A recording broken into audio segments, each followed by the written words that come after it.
Hello, garden friends, and welcome back to the Creator Seed Diaries.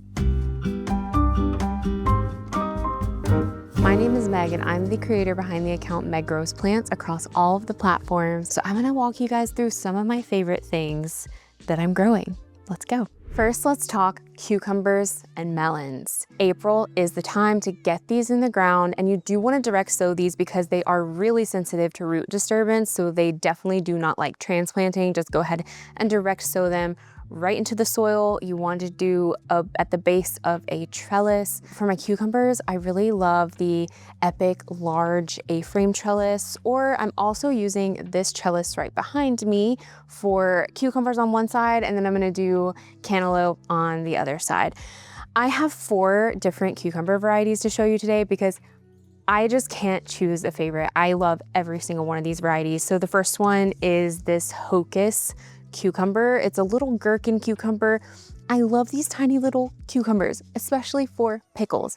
They're tiny, they're super crunchy because they don't have a ton of water content, they don't have a ton of seeds. They're perfect for little pickles, and I think that I'll always grow this variety. They're also just so cute. Then we've got the Armenian cucumber, and technically this one is a melon. It's considered a melon, but it tastes more like a cucumber, and it grows more like a cucumber. It's a really unique cucumber. It has this kind of thick skin. It doesn't have a ton of seeds in it. I don't know how to describe the taste. I just think that everyone should grow this at least once to see if they like it, and I love it. These are really big, and they're just kind of like that thing in the garden that makes someone stop and say, what is that? And I love growing things like that. Next up is muncher cucumber. This is a Persian type of cucumber, and I believe that Persian cucumbers are generally my favorite to eat. I don't know, there's just something about them. They are more crunchy, I think. I don't know, again, there's just something about them. I love Persian cucumbers, and this variety has never done me wrong. Last up, this is a fan favorite. This is kind of like every gardener's favorite little thing to grow. Again, it's something that makes people go, wow, what is that? And this is the mouse melon, or also it's called the cucamelon. And these tiny little cucumbers are just so cute. They're adorable. They're really great to throw on top of salads. They're great to put in cocktails, and they're just good for fresh eating. Dipping them in some kind of sauce like ranch. They're really good. They're a little bit tart, so they're not quite as mild as a cucumber to me. They just have that little bit of tartness, but I definitely think that they're worth growing, but beware, they do kind of go crazy. Like, they vine everywhere. It's a really productive plant. I really think you only need one of these in your garden. For melons, I typically only grow cantaloupe in my garden. If you guys follow me elsewhere, you know that watermelon is blacklisted from my garden. I'll probably never grow a watermelon again. It's just not for me. But what I will grow are cantaloupes, and some of my favorite heirloom varieties are the Hales. I'm not really sure how you're supposed to pronounce that name, but whatever. Best Jumbo and the Hearts of Gold cantaloupe. Honestly, you just can't go wrong with these 2 heirloom varieties. They are everything that a classic cantaloupe should be. Next, let's talk about one of my absolute favorite things to grow, and not only to grow, but to preserve as well, and that is beans, especially these bush beans. This variety is called Ferrari, and it's called that because it says it's sleek and slim as a sports car, and they really are.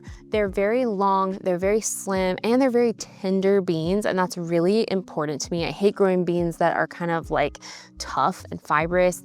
These are very tender, and one of my favorite things to do is grow a ton of beans and then have these nights when I'm up until midnight just in the kitchen listening to music, jamming out, and pressure canning a ton of beans.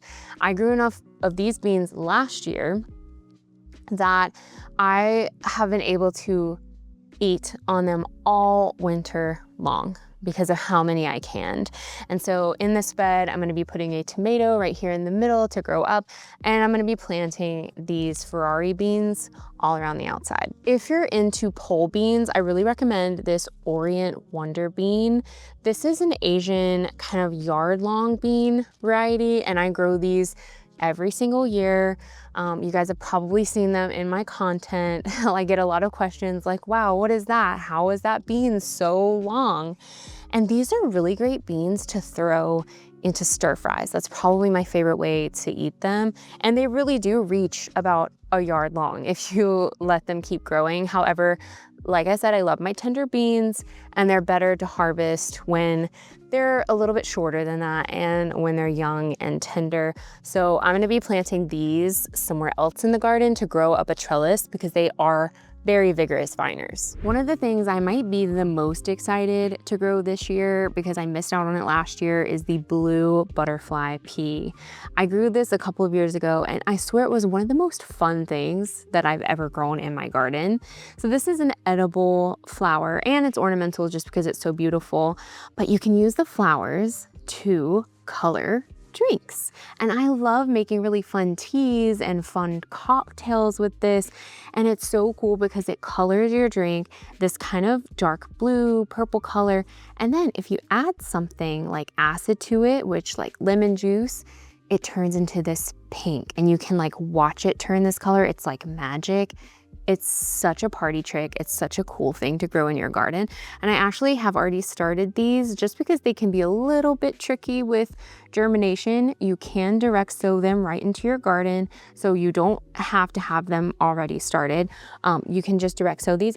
Just make sure that you keep them moist the entire time because they are tricky. You can try to soak them before you plant them out.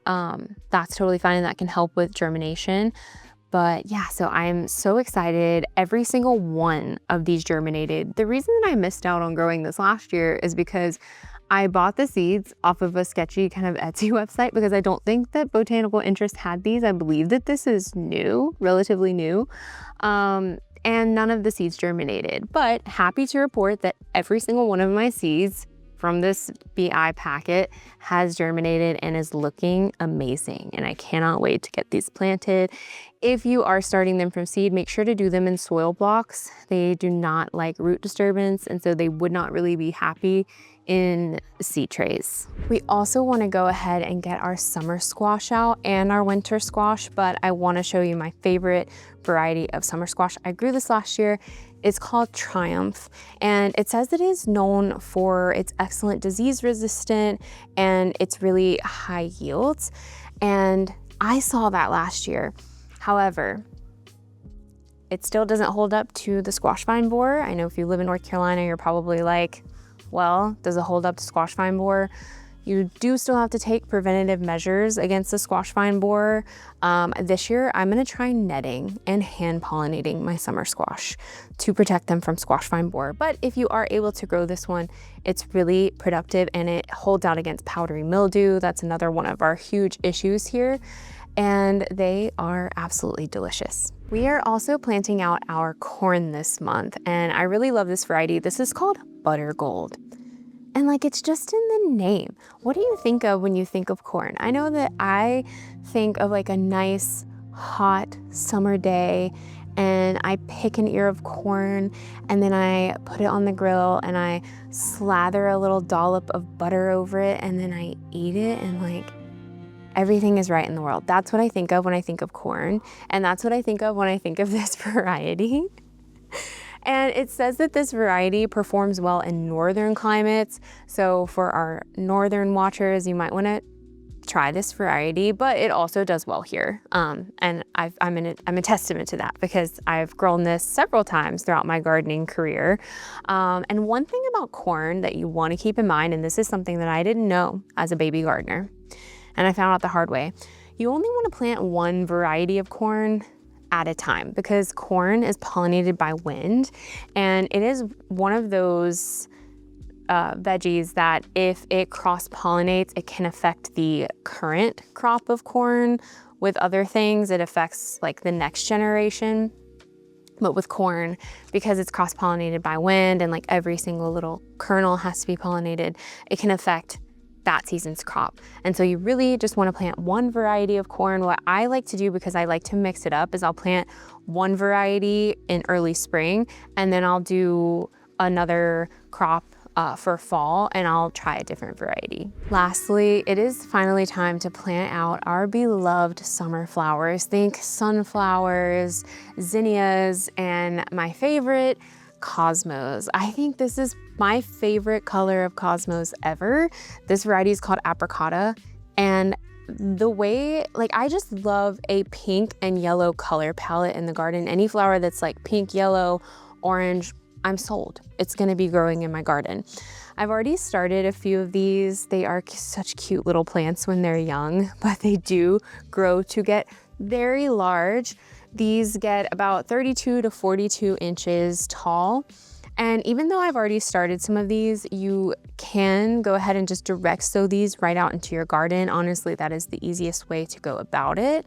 But when you are sowing them, they really barely need to be covered with any soil. So just make sure that you don't sow them too deep or else they won't germinate.